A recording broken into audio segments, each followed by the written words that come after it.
You got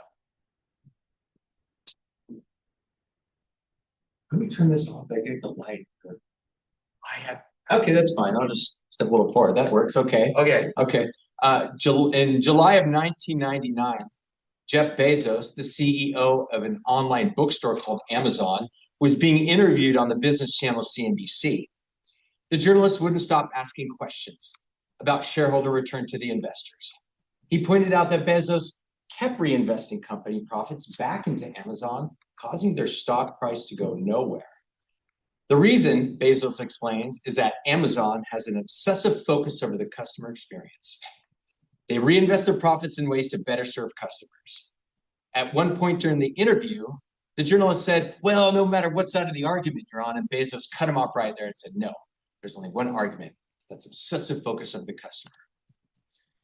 The journalist didn't know what was going on, but Bezos was making an argument for first principles, because the first principle of any business has to do with its customers. And that's what our discussion is on, first principles. From social media to the business sector, first principle thinking is the hot topic that has everyone talking. By using first principles, we break down complex issues into the most fundamental elements. And the idea is this: understanding the essence of a thing can lead to transformative change. From technopreneurs such as Elon Musk and Peter Thiel to scientists such as Noam Chomsky and Albert Einstein, first principle thinking is the cerebral tool that makes the impossible possible. But first principle thinking isn't a new idea. It was discovered by Aristotle over 2,300 years ago. He learned how to think this way from his teacher Plato, then refined the idea in his epistemology. Ever since, it has proven to be the roadmap to personal greatness. So, to better understand first principles, we will first discuss what they are. Next, we will become more familiar with the process of discovering them for ourselves. And finally, we will do this so we can understand the advantages of using first principles in our everyday lives. I'm sure you all have heard the saying, philosophy teaches not what to think, but how to think. What that saying is referring to is knowing how to think from, how to reason from first principles. And to understand how to do just that, we have to bring it back to the very first principle thinker, Aristotle, who said it in his Metaphysics, Book 5, first principles are the first basis from which anything is known. What he means by that is that all theoretical knowledge, literally every claim made by science, is based on first principles. And if that's true, it would mean all of our technology, even our political structure, basically our entire society is based on first principles. So, what are these first principles? Quite simply, first principles are non-demonstrative, unprovable facts that are considered to be true in virtue of being self-evident. Non-demonstrative, unprovable facts that are considered to be true in virtue of being self-evident. Now, you might be thinking, how can all theoretical knowledge be based on something that's unprovable? There is an explanation. If you want to know, stay with me. First principles are non-demonstrative. What does that mean? It means we cannot prove they're true through a chain of deductive reasoning. If first principles are truly first, we cannot deduce them from some other prior principle, because then they wouldn't be first. Aristotle points out in his Posterior Analytics, Book 1, if first principles relied on some prior principle, back to some other prior principle, back to another prior principle, on and on and on and on, we would have an infinite regress, which is when a chain of reasoning never ends. It's infinite. How could we be certain if a conclusion is true if its chain of reasoning never ends? We can't, because it's impossible to get through an infinitely long chain of reasons. And if one of the reasons is false, then the conclusion might be false. That's why first principles have to be self-evident, which is when we understand a proper, they have to be self-evident, which is when we're given a proposition, we immediately accept it as true, something that couldn't possibly be false. An example of a first principle is Aristotle's principle of non-contradiction. It's impossible for an attribute to belong and not belong to the same subject at the same time and in the same respect. The first principle of mathematics is the principle of non-contradiction. It's impossible for A to equal A and A to equal B at the same time. But this principle doesn't exclusively lend itself to abstract thought. It also applies to the physical world of experience. I can't be 6 feet tall and not 6 feet tall at the same time. Sure. And if you think about it, this is something we can't prove. It's just so obvious, we accept it as self-evident, something that couldn't possibly be false. Another way of looking at self-evident truths is that they're known through a priori intuition. A priori intuition is when we don't have to experience a particular truth claim to know that it is true. We just have to understand the proposition that explains it, making it self-evident. Moreover, things that are known a priori are universal. First principles are universal, which means they're not subject to change over time, place, or circumstance. No matter what, they will always be true.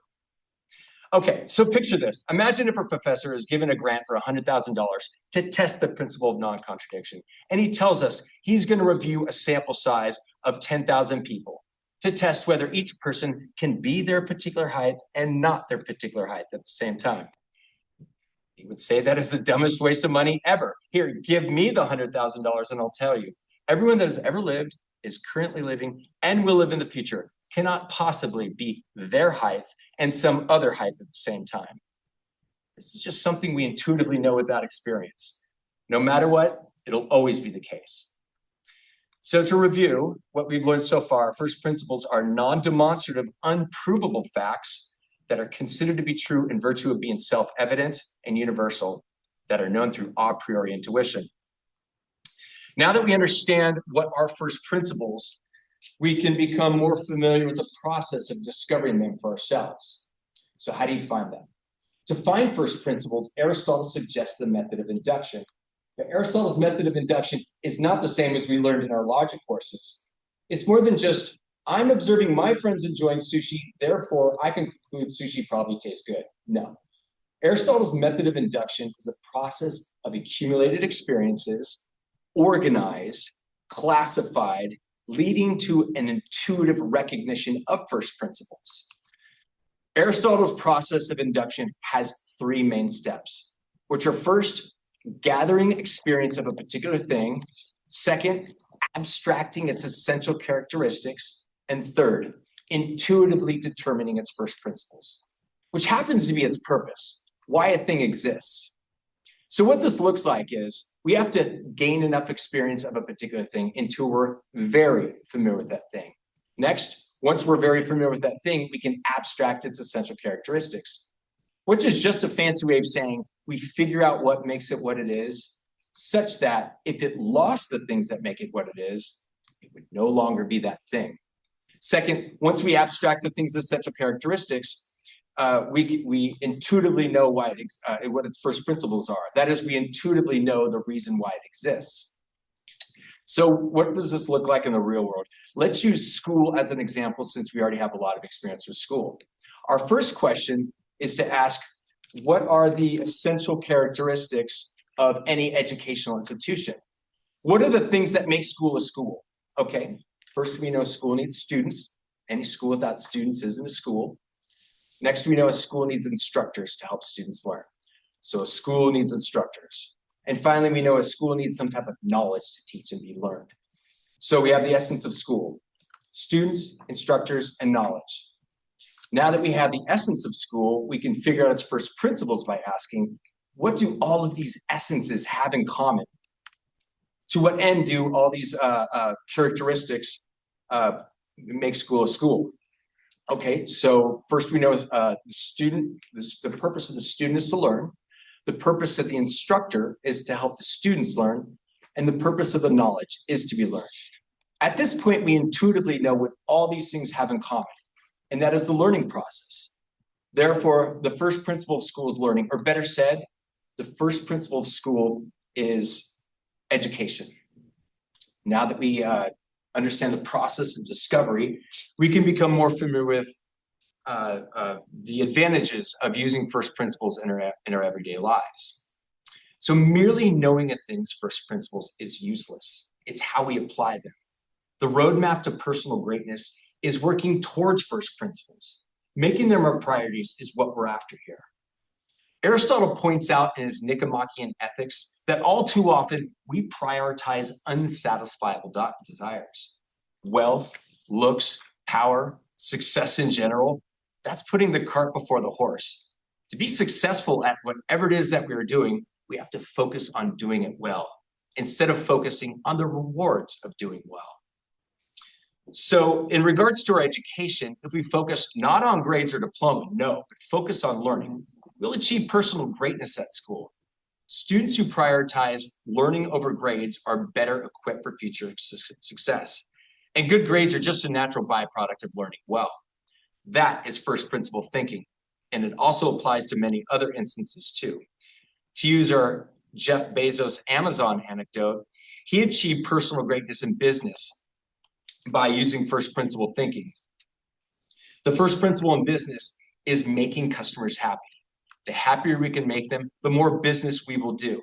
Again, this sounds easy enough, but business leaders often lose sight of this by prioritizing profit over customers. Bezos noticed this. He noticed that companies neglect their customers in favor of raising the value of their stock. So Bezos was certain that he would succeed if he prioritized not shareholders or profit, no, but prioritized customer satisfaction. By prioritizing this principle, his company Amazon is as big as its name metaphorically suggests. Let's review another striking example of first principle thinking. Did you all know that the Declaration of Independence or our system of government is based on first principles?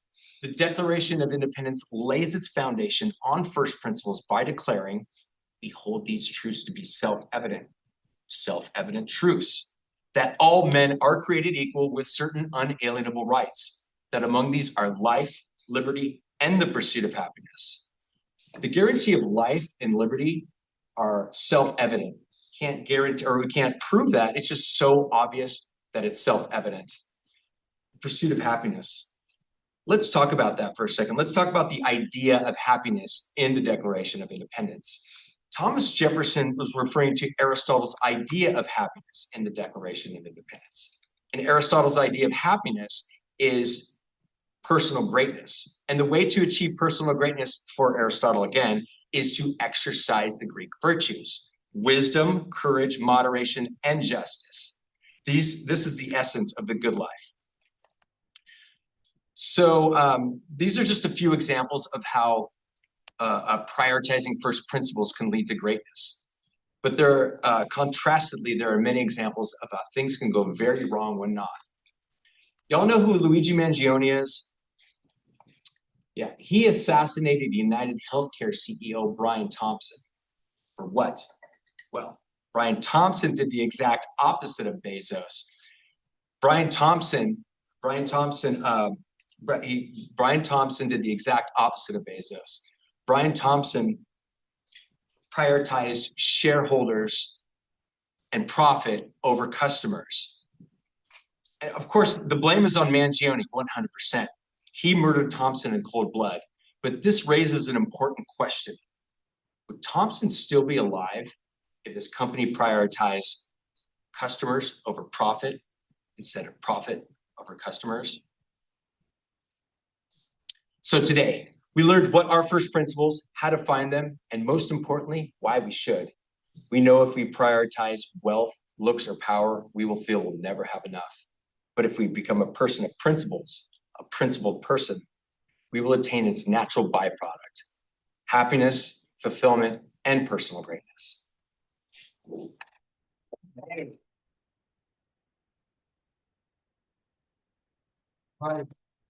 Best thing I've ever heard in my life. But we want to hear some questions. Sophia Sparks. Okay. I just wanted to clarify that Luigi Mangione is not. We don't know for sure if he's guilty of killing that CEO. He's been convicted. He's been accused of it, and he's being like. I realize. I can't remember the word, but yeah.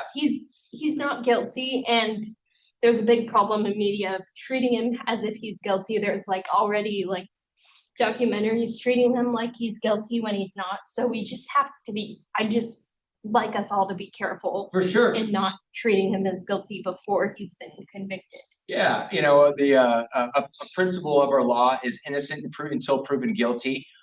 So it could have been not him when, you know, that was videotaped assassinating Brian Thompson, but it still goes.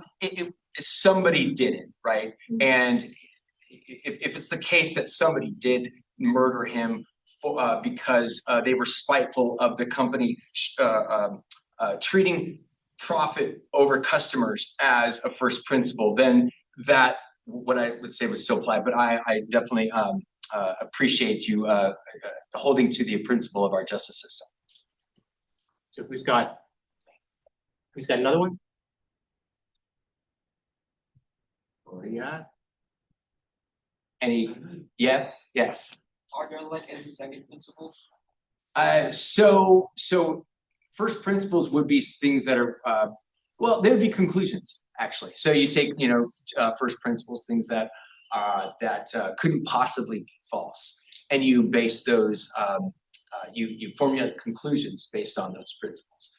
So that's what Aristotle's after was a solid foundation of facts that couldn't possibly be false, because reasoning from facts that cannot possibly be false produces conclusions that cannot possibly be false. If you take logic courses, that'll kind of like show how that works, and it's really cool. It is. So those are conclusions, would be maybe second principles. Isabel? Can there be principles that are more valid than others? Some principles are some first principles are not agreed upon. So I wouldn't I don't know. You know, I would think so. I think there's probably more general agreement on certain first principles. So the principle of non-contradiction, Aristotle says, is probably the most fundamental principle, because it says that nothing can be true and false at the same time. Because if something could not be true and false at the same time, then his idea is that you have to throw truth and falsity just out the window, and it doesn't really hold any weight at all. There is no such thing as truth and falsity, if that's the case, if something be true and false at the same time. So yeah, not everyone agrees on certain principles, but if it was the case that first principles could be always true, then sometimes people in the justice system get off or should be guilty when they're not guilty. So not everyone agrees on what's true and what's false, even when things are true and false. But is that the principle's fault, or What's that? Is that the principle's fault or the execution of the principle? I think that would be human nature. That would be, I mean, because anyone can make a compelling argument of something that's false, and people can believe it. So that's a good question. I don't know. I haven't thought of that. I would think it's just more of a reflection on human nature. Anyone? Is there anything, because I know you gave that example of like Amazon versus United. Is there anything wrong with either principle? Because both of those businesses have an end goal of profiting. Amazon just does it through customer first ideology, and then Big Pharma does it through a profit first, because there's people that live off of medicine, so they can use that. Mm-hmm. Whereas the other, they kind of have to win the customer over. But at the end goal, their both end goal is to make profit at the end of the day.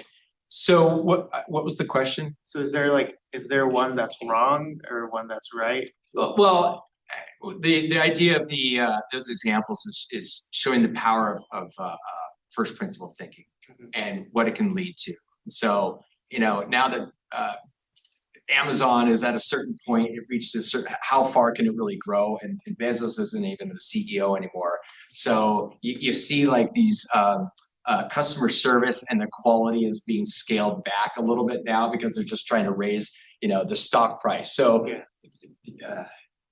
I'm not sure how to answer that question, but the idea of that example was to show that how robust it could be just to be like focused on that on the principle of making customers happy instead of like trying to raise the stock price. Well, I guess my question is more like, in your opinion, do you think there's like a wrong way to do it or a right way? Because both of those companies have the same end goal, basically. So, well, 'Cause I know morally one is better than the other, but is there like one that's wrong?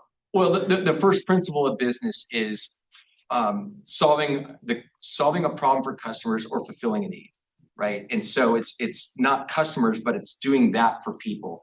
And with Bezos and Amazon really focused on that principle. They were just, it doesn't matter about profit, right? So he had this in 1999. He had this this interview on CNBC, and CNBC is all about stock price. And the journalist was just asking him about, well, what's the stock price? What's it doing? He's like, I don't care about the stock price.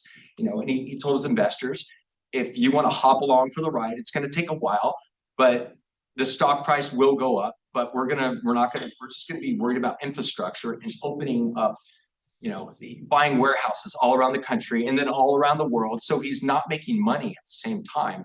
And at some point, it's just all ballooned out. So I think it's really annoying when we go to our favorite restaurant and they scale back on the quality because they want to raise the value of their stock, or any company.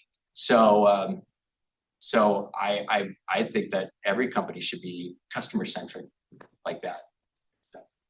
And so yeah, it is pretty crappy what I don't know, the way that this healthcare company they did to raise the value of their stock, they were paying out healthcare coverage that their clients were paying for. That is, I mean, it's annoying when our fast food companies do that, but like when our healthcare companies do, that's just plain wrong. That's just unethical. So that's horrible. Okay, I've got one. All right, okay. Waiting there.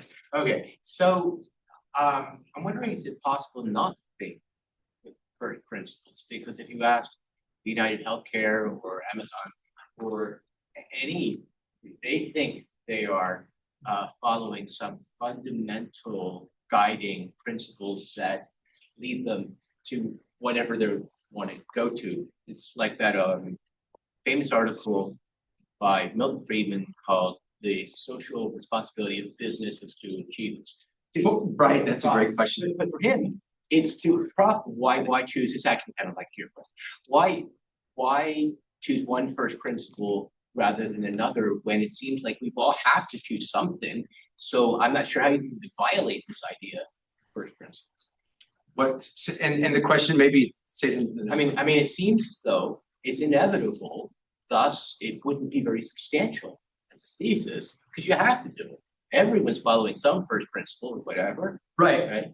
They're treating, so that has become like the status quo of public companies for a long time, probably because of Milton Friedman's influence. To actually neglect their customers in favor of raising the value of their stock. And when Bezos come around, like customer-centric philosophy of a company wasn't heard of. He started that, right? So and other companies are kind of trying to hop along, but they really haven't done it. So the first principle of a business is not profit, and it's not their shareholders. It's their customers, because you can't exist without customers. But that's really. But the profit, the payment comes from the customer being happy about you satisfying a problem or fulfilling a need as a business owner. Okay. And so the profit is a byproduct of the first principle of making customers happy. So it seems like the business owners are they're trying to raise the value of the stock. Also because CEOs, there's a cap on how much money they can make. There's not a cap on how much stock they can be awarded. So they're just trying to maximize the stock. Oh, okay.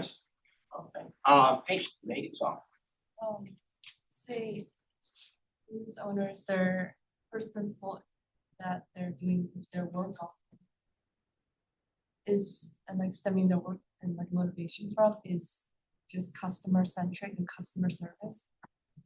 Is that correct? Could that follow? No, it's, they have it flipped, they treat treat profits as first principles, when in fact it is their customers, that's their first principles. So, I mean, to go back to, let's say, the student example, like, so if you have a student who just focuses on getting good grades and graduating, that student isn't probably gonna learn as much as a student who's just focused on learning, right? So, and the student who is focused on learning will probably learn more than the student that is focused on grades and get a diploma, because you can be good at test taking, but you're not going to learn as much as you would if you tried to focus on the learning aspect of it. Does that?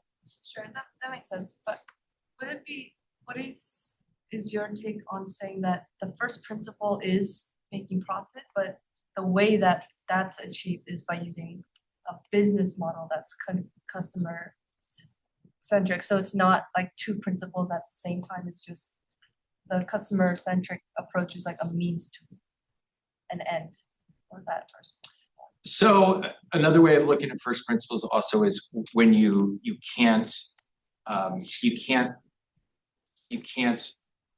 reason any further down, right? So the very foundation of something is its first principle. You can't support it with any other evidence. And profit is supported by customers. You can't have a profit without customers, right? And so in that sense, that would be a second principle, maybe, right? So the profit is still not a first principle, because you can't have profit without customers, right? Does that make sense? So in that sense, customers are first, and then comes the profit. So in other words, the conclusion would be the profit. what's that? The conclusion, yeah, you're right. Yeah, absolutely. Yes. Is it possible that profit is the first principle of a business, but not of like inventing something or providing a service? Because there's a lot of like nonprofit organizations that kind of act like a business, but they don't make any profit. So if the goal is still to make profit, then wouldn't that be the first principle? So nonprofits would be different, because if it's a true nonprofit, there's a lot of nonprofits that are set up to say they're nonprofits and they get that status, but they're really trying to make a buck. But let's just say, for example, like this is a true nonprofit. Let's say like Doctors Without Borders, or these awesome nonprofits. That would not be their first principle. It would be to their mission statement. Like, so Doctors Without Borders, their mission statement is to spread health to third world countries or marginalized areas that need help. So that would be their first principle. But I would go back to, again, like, the business part that you're asking about. The first principle of business isn't they get into it for profit, but that is a misguided. Well, I mean, who would get into business if they didn't want to make a profit? But the thing is, the first principle still has to be the client, because they can't make a profit without their customers paying them money, and they need to for them to pay money, they need to satisfy a problem or fulfill a need. Okay, I got one more. Okay. Yes. All your examples are pretty complex. Businesses are complex. Could be Amazon or Doctors. Yeah, these are sort of real world examples too. That's And the thing is that running a business will imply all sorts of expertise and things like that. And as you just said, profit is going to be necessary. Pleasing your customers, again, necessary. So why not, instead of privileging certain principles, you just say that there's a network of principles, all of which are necessary, but none of each is sufficient for a good business. So you could say first principles are always multiple.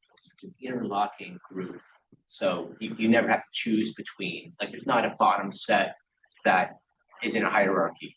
So it sounds like you're reaching towards like one principle, or maybe two at the bottom, but it sounds to me like each one of these businesses will have 5, 10, 50 principles at the bottom. Why not think that way? I think this maybe might be the essence or a structure of a company, maybe. So you have your first principle, but off that first principle, then it would branch off to what you're talking about, these other, other principles that maybe is specific towards like the industry that you're in or the product that they're providing, or maybe as a strategy to, to be more a better company. So, but it always comes back down to first principle of business, solving a problem or filling a customer. Okay, Whether that, and the way that you do that, you can, like I said, depending on the industry or the product or whatever strategy, you can branch off into different conclusions. okay. But then again, that brings me back to my first point, that how do you ever avoid that? If, like, you can have all these principles, some of which are more fundamental than others, but if you're gonna have a successful business at all, making shoes or whatever, watches, you're gonna have to define it functionally. We're doing this for these purposes, function, fulfilling this function for this audience, right? Then everyone that will do that. And thus, what I'm getting at is that doesn't that kind of isn't that assumed? And it's not a big thing. It's not like you don't even need an argument for it, because you wouldn't be able to engage in business in the first place unless you were doing what you're suggesting. So you see what I mean? Like, I don't need an argument for gravity pulling down, right? I can't avoid it. But this is getting into the micro details of a specific business. I feel that the larger picture is what I'm trying to talk about. And of the. Okay. Well, maybe you're just articulating something. Yeah. But it just sounds like something that we would already have to know. See, like, it's not something that if you were going to, I don't know, make notebooks as a new business, then that you could avoid these first principles. And so therefore, if you're just articulating how that is the case, that makes sense. But it seems to undermine the idea that it's a new idea, because you have to do it anyway. So, what, like first principles is a new idea? Yeah. Well, it's just, and part of my point is that it's so easy to lose sight of these first principles when if you stick to them, it's a better philosophy, or a better way to go about business is to stick to like making customers happy. Okay. I didn't mean to make them so much happy. It's about. Yeah, I was gonna say that I feel like what's important about talking about principles is that sometimes you do lose sight of them. So when the consequences are there, then that's when you have to get back to it, because I do agree that it's something that's very intuitive. But when that gets when you lose sight of it, then that's when you have to get back to it, because the purpose is not being served anymore. So that's why I feel like it is important to know that there are principles. So when the consequences are not what you wanted them to be, you know why. Because and you're a business you're not so you know, right? And you asked a question that I think your first question is there's some principles that people don't always agree upon.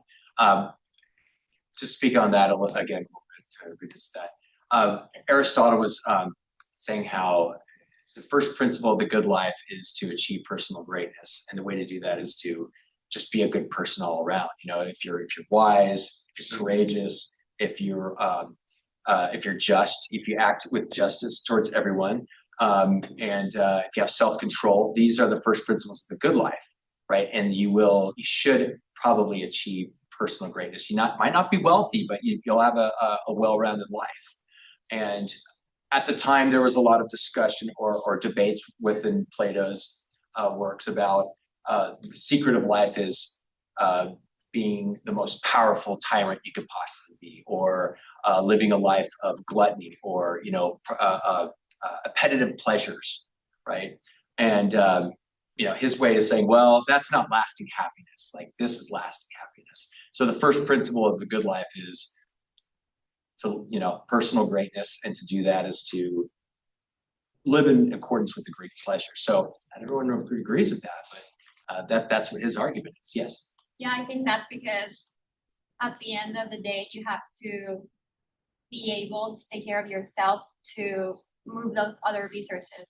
You can't like be, like you said, live for gluttony because you're not living for food. Food is for you. Right. So if you die because you like, I don't know, ate Right. too much bad stuff, For animalistic pleasures too, right? yeah, food is not gonna move the Yeah. world. You Right. move it through food, if that makes sense in that specific example. So like, that's when there's a hierarchy of principles, like food serves you, not the other way around. So that's how you can know if a principle is valid or not. Like the business examples. Right. Money is not gonna move itself. You know what I mean? And those are external factors. And Yeah. so, his idea is like these are internal, this is lasting happiness that'll Yeah. bring you. You'll be happy. Even if people don't like you, if you achieve certain things, you're gonna have this personal sense of self-worth. Yeah, so that's why having people as the goal or as a principle is more valuable or more valid than having money as a principle, because Exactly. in the hierarchy, humans are above money. Exactly. Money is just a tool for us, not it It's can't be the other way right. around. It's the good that you do, as opposed to like that you just do for yourself, the wealth that you make. Absolutely, 100%. We have Megan Song looked like she was gonna, looks like she really would talk. You go. What degree, I mean, it's a bias. The question itself is gonna have a biased answer, but to what degree does like personal bias from experiences and like what you've like like studied or researched on, how much influence would that play on what a person perceives as counting as a first?